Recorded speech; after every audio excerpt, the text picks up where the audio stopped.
So welcome back. This is video number 3, Find Groups with Active Fans. So this is going to be a short exercise before we actually find and recruit active fans. But before we do that, we want to go to Facebook, and at the very top, you're going to type in the keyword that relates to your specific Facebook fan page. So remember, we're targeting the frame of mind of a male person, demographic wise, who is specifically interested in natural disasters, surviving them, bug out bags, what to pack, what to stock up, and things like that. So keeping that in mind, what I want you to do is go to Facebook and up at the top, enter the keyword. So that's the type of Facebook fan page I'm looking for. You don't want to just type this in and, let's say, pick the first one at the top. For example, this one here. We don't want to do that. We want to make sure that the Facebook fan page fits our demographics. And then we'll actually do another test in the next video. But for now, all I want you to do is simply go to Facebook, type in the keyword, and look for a specific fan page that relates to what you are trying to focus on. So as we can see here, this would look more like the survivalists that I'm trying to reach. Be prepared, be self-reliant, be ready.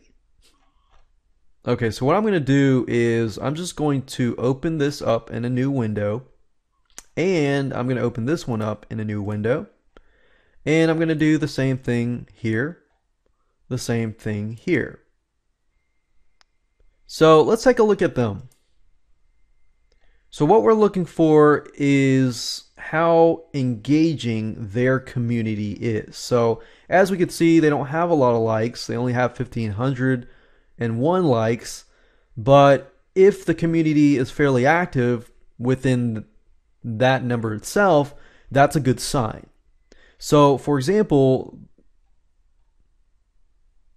we see that this site is not necessarily updated as much, but they are getting a lot of likes, they are getting a lot of shares, and they are getting a lot of comments. So what you're looking for is you're taking a look at all the pieces of content and seeing how engaging their community is. So for example, if you only see maybe one piece of content, and that piece of content out of, let's say, 50 pieces of content, only that piece of content is getting likes, shares, and comments, then that might be not a good sign. But if every single piece of content you're looking at has some sort of interaction, that is a good sign. So looks like these guys don't have a whole lot of content, but yet they still have a good amount of engagement, so that's good. This is February 3rd, so that's a lot more recent. So we can see that there is one share, there's a couple likes, there's a couple likes, there's a lot of likes here, there's a lot of comments.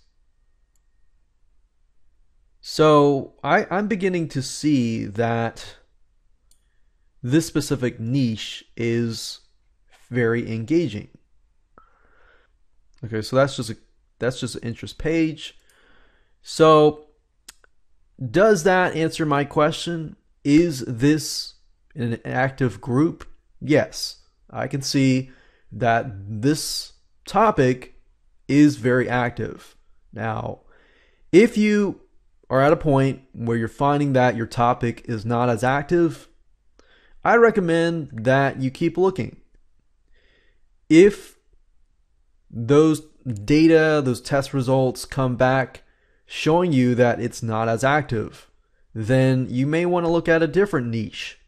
So this is a good test to figure it out before you create a Facebook fan page. If you've already created a Facebook fan page, then you can see that you may not necessarily be getting as much engagement. But I want to advise you to make sure to look at as many different Facebook fan pages as possible, because just looking at one is not going to tell you it all. looking at 10, 30, 40, or even 50 different pages, and they all are very engaging or they're all very not engaging, that tells you a good hunch about the market. So there we go. Now, let's say you have found a niche that is really active. What do you do next? Well, I'm going to talk about that in the next video.